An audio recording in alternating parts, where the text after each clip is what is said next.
All right, welcome back. And in this lecture, we're going to kind of finish up on, this hoof care and hoof anatomy talk with a talk on laminitis. And I felt it was really important that we devote a little bit of time kind of talking about laminitis because it is such a terrible affliction for horses, donkeys, and other equids.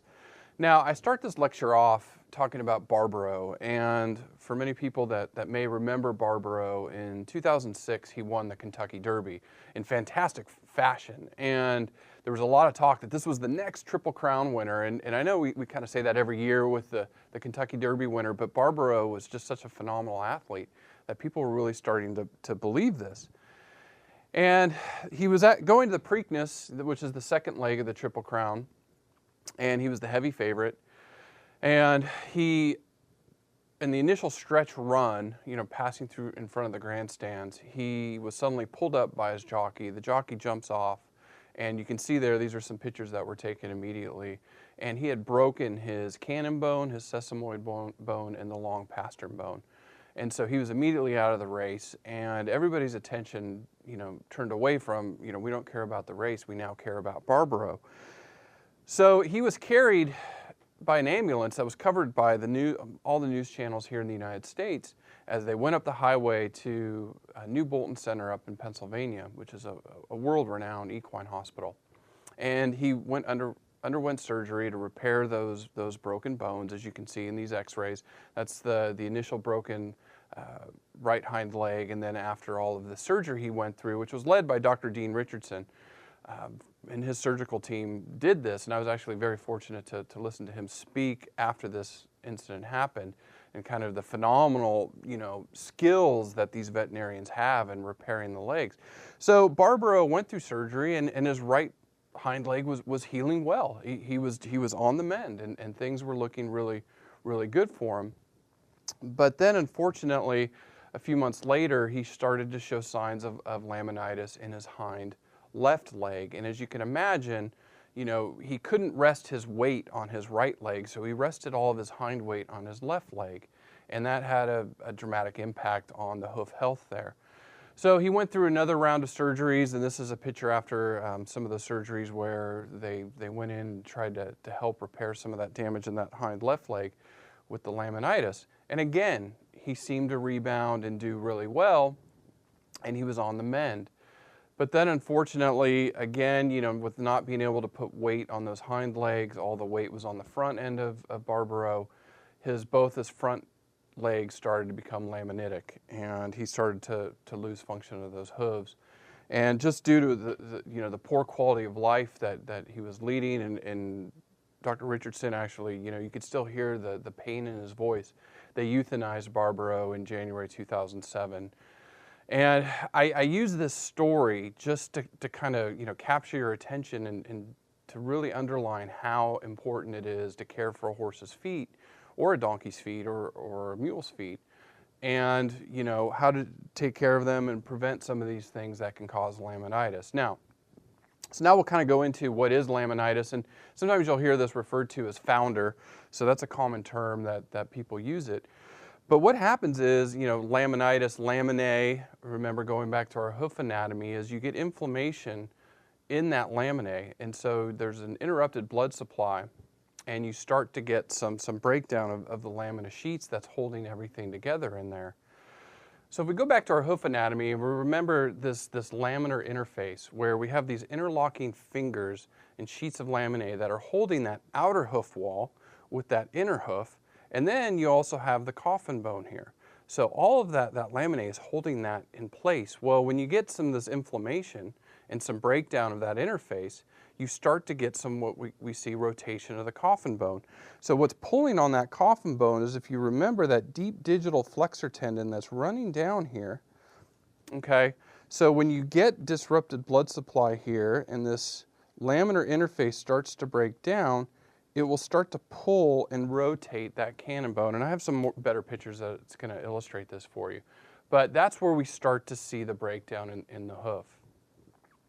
Now, again, this is a very painful condition for horses. And if you can imagine, just like our fingernails in the bed, if we ever get tears there or even little infections, it's extremely painful because of so many nerve endings down there. So again, like with horses, they also, have that nerves there that's very painful.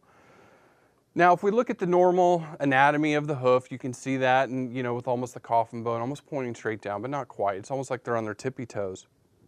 But again, when we get that breakdown, you can see that green arrow, it's showing you that's where you start to get that breakdown of the lamina, and it starts to pull that coffin bone.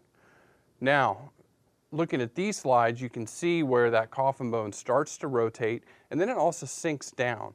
So as that tendon just keeps pulling, and it breaks away from the hoof, the outer hoof wall, it can sink. And then you can see there's different cases or different severity of laminitis, where it could be a mild form where you get some mild rotation, some moderate, or very, very severe. And these severe cases are the ones that are really, you really get worried about. And here you can see on an x-ray of a real horse where that bone has rotated severely, and then also here in the bottom picture, a cross section where you can see those white arrows are highlighting where there's inflammation, and then you actually have instances of that coffin bone poking through the bottom of the hoof. So again, a very, very serious disease and serious condition in horses. So what can cause this, and what can you do to manage to limit your horse from getting laminitis? Well, one of the main causes is overeating, or specifically overeating of grain. And what this does is grain's a very energy-dense meal, lots of carbohydrates, that gets in the gut, and specifically the hind gut of the horse, and we'll talk more about nutrition next week. And the bacteria there they go crazy because there's so many nutrients, and then they start to die off, and when they die off, they release endotoxins that are absorbed by the horse and then carried down through the bloodstream. Again, remember that blood supply to the hoof, and then that's where you start to get the breakdown of the lamina interface. Now, another cause is what we call road founder, and these are on horses that are either worked too long or too hard on hard asphalt or concrete. Now, if you go back to the hoof care, that's where we get into, we were talking about shoeing, maybe you get some of these rubber shoes, maybe with a little bit extra cushion, especially on these horses that have to work on these surfaces for long periods of time. And then there's a thing called water founder, and this is, you can imagine a horse that's going through some intense exercise or riding, and then you allow them, and they get really overheated, and then you go allow them to drink lots of cold water. That's, again, a shock to the system and can result in founder. A couple other causes, sometimes we see this in mares after giving birth to their foals or through parturition, if they suffer from a uterine infection after giving birth, or if they have a retained placenta. So a placenta that's been retained for 4 hours or more, they're at risk of laminitis. And then there's another one is called grass founder. And this is horses that are eating lush pasture. Now, next week, again, we'll get more into nutrition and feeding strategies, but it's worth mentioning here. Young pastures or lush pastures is really the young growth. Like imagine early spring, lots of rain, everything we call it greening up. The grass is growing. Well, these young grasses and legumes, especially when they're really short, are just stuffed with energy. They have a lot of carbohydrates, a lot of simple sugars in there.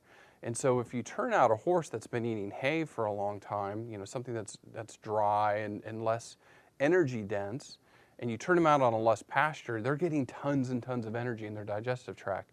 Again, it's almost going back to overeating.